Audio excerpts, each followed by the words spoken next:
सात संगत जी, प्यार से कहना ध्यान निरंकार जी।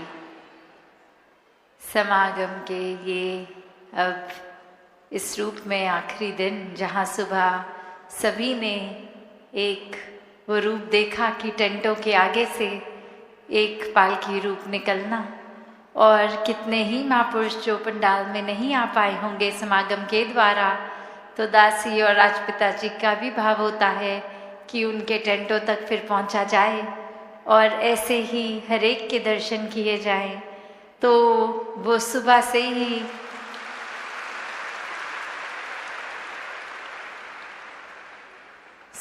ही भक्ति रस, चाहे वो कला के माध्यम का रहा, आज वो नृत्य रहा हो, वो आत्माएं झूम रही हैं, एक संदेश चाहे वो नाटक द्वारा रहा हो, हर एक ने अपनी इम्प्रूवमेंट ही सिखाई है। भक्त तो हमेशा यही सिखाते हैं कि ये अपना सुधार जीवन भर चलता रहे, इस निराकार से जुड़े रहें। तो बात वही कि विस्तार वो भी है जहाँ ये चीज़ें जो जकड़ रही हैं, बांध रही हैं, वो बंधनों को भी काटना विस्तार है। कि एक ही अपनी कोई आदत अक्सर हमें पता होती है कि ये अच्छी आदत नहीं है और उसको छोड़ने की कोशिश करते हैं, और जब तक नहीं छूट रही वो फिर बार बार हो रही है, तो जानते हुए भी ये अच्छा नहीं है फिर भी कर रहे हैं। तो फिर बात वही कि ये अब हो रही है तो इसको रोका जाए, क्योंकि ये समझ है ये करना ठीक नहीं है। वो जानते हुए भी अगर हो रही है तो फिर हम किस तरह कहाँ खड़े हैं ये हमें पता है। तो अपनी आदतों को भी जो खुद पता है, या जो किसी शुभ चिंतक ने पॉइंट आउट कर दी कि ये पहलू ठीक नहीं है, उसको भी अपने जीवन से हटाना एक विस्तार का ही रूप है। एक एक्सपेंशन इस तरह से करें अपने किरदार में कि बुराइयों को छोड़ के अच्छाइयों की ओर जाएं। कैसे ये सोच भी लिमिटेड होती है, हमें कुछ चाहिए अगर, तो हम अक्सर अपने ही नज़रिए से देखते हैं कि यदि ऐसा हो जाए तो मुझे एक कितना बेनिफिट हो जाएगा, कितना अच्छा हो जाएगा मेरे लिए, और ये सोचा तक नहीं कि ऐसा करने से भले फ़ायदा मेरा हो रहा है पर कितने ज़्यादा लोगों का नुकसान हो रहा है। तो अपना फ़ायदा छोड़ के औरों को अगर फ़ायदा मिले ऐसा कदम उठाना, ये भी विस्तार है। सोच में एक विस्तार भी करना है।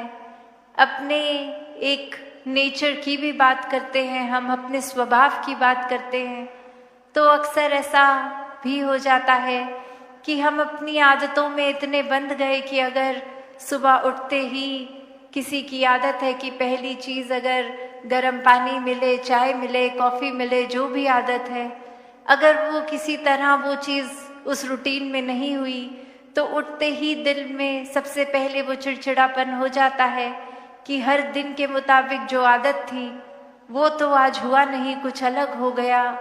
तो एक मन फिर बहुत तंग होने लगता है, और सिर्फ मन तक ही नहीं, फिर हम एक बुझ जाते हैं, या घर वाले, अड़ोसी पड़ोसी, कामकाज कहीं भी हों, वहाँ बहुत ही फिर एक रूड होके, रफ होके बात करते हैं, क्योंकि अंदर से ही मन खुश नहीं है।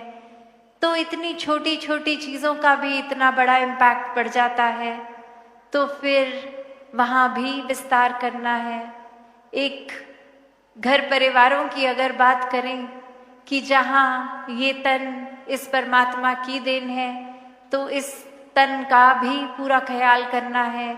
ये मन पे भी कोई चीज़ ऐसी हावी नहीं होने देनी जो उदास कर दे।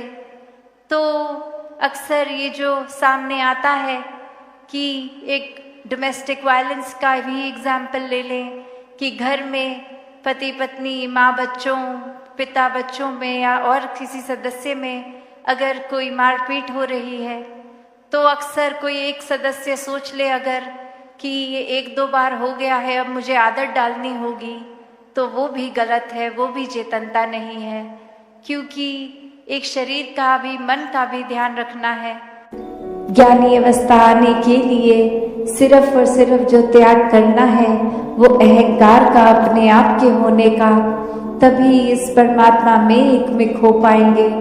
वरना तो ये अहंकार अगर मन में टिका है तो निराकार मन में नहीं टिक सकता। तो ये परमात्मा को जितना ही मन में हम बसाएंगे उतने ही हमारे अवगुण दूर होते जाएंगे। वरना तो अहंकार में रहेंगे तो यही सोच चलेगी कि हमसे श्रेष्ठ कोई नहीं है, एक हमारे जैसा बल किसी में नहीं है। हमारी सोच, हमारी बुद्धि कोई भी छोटा सा काम करके अपने आप को ही मन ये सर्वश्रेष्ठ मान लेता है। तो फिर ऐसे अहंकार में रहेंगे तो इस परमात्मा की बनाई हुई रचना, जो चाहे मानव रूप में भी कितने अलग अलग हैं, कहीं भी निवास करते हों, अलग अलग जगहों पे, अलग अलग कल्चर पे, तो एक नफरत के कारण वो बन जाते हैं कि इनका खाना पीना रहना हमारे जैसा नहीं है, तो ये प्यारे नहीं हैं, हम श्रेष्ठ हैं। तो ऐसे और अनेक और भी भाव आ जाते हैं, चाहे वो जाति पाति का आधार बना लेता है कोई, या और कोई भी कारण बना लेता है नफरत करने का। पर बात तो वही कि जब परमात्मा से प्यार हो जाता है तो इसके बनाए सब बंदों में यही परमात्मा दिखता है, और फिर वो भेदभाव खत्म हो जाता है। सिर्फ प्यार खुद बनकर ये प्यार आगे बांटने का काम होता है। कैसे फिर हर एक में ये जो हम बार बार सुकून की बात आज सत्संग में सुन रहे थे, तो वही बात है कि जब अंधकार का एक धुआं छटेगा तो ही सुकून का सवेरा सामने है। तो ऐसा नहीं है कि सुकून नहीं है, बस ये सुकून की रोशनी से हम दूर तब तक है जब तक अंधकार मन में है, और ये अंधकार और किसी का नहीं, हमारे खुद का ही बनाया हुआ है। हमारी ही अपनी सोच है जो गिरावट की ओर लेकर जाती है। वरना तो परमात्मा हमेशा साक्षात हर समय सामने था, है और रहेगा। और ये सिर्फ हम ही हैं जो सूरज की रोशनी होते हुए भी आंखें बंद कर रहे हैं और सत्य मान ही नहीं रहे हैं कि ये रोशनी है।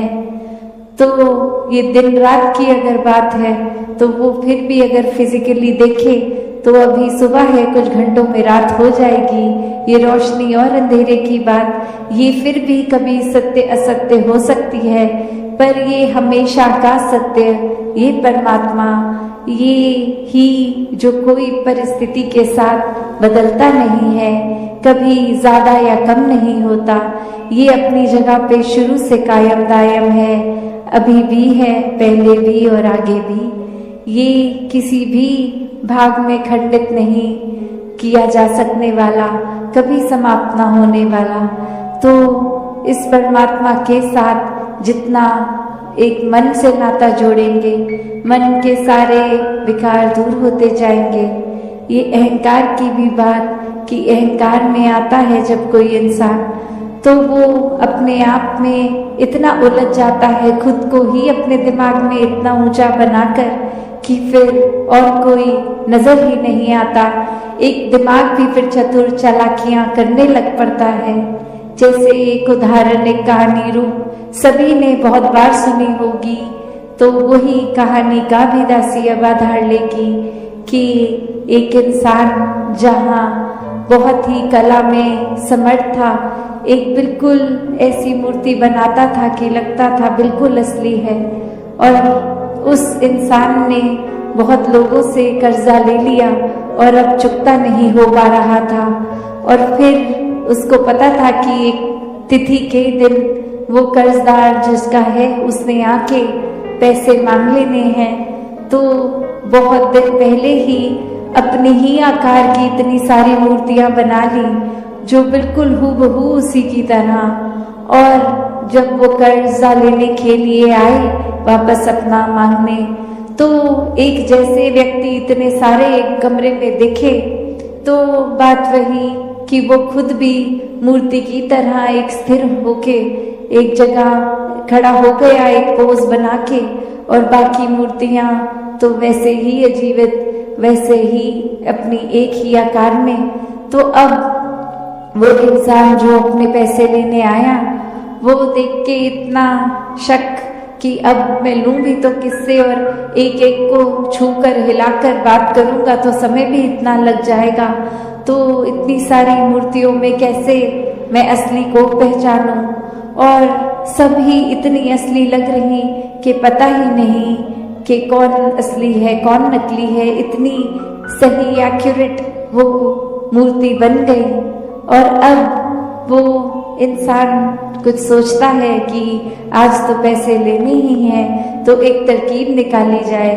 तो वो सारी मूर्तियों की ओर देखकर कहता है कि बहुत ही सुंदर है, ये इतनी कला इतनी अच्छी, ये सब इतना अच्छा, पर बस एक कमी रह गई है जो हर मूर्ति और असली इंसान में फर्क दिख रहा है मुझे। मैंने एक ढूंढ लिया है इतनी मूर्तियों के बीच में वो सही इंसान, सिर्फ एक कमी की वजह से।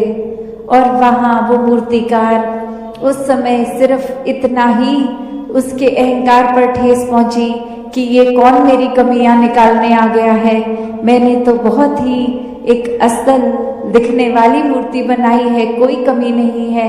और वो बीच में से बोल पड़ता है कि सब बिल्कुल ही असली लग रही हैं, कोई कमी नहीं है, तुम कौन होते हो कमी निकालने वाले।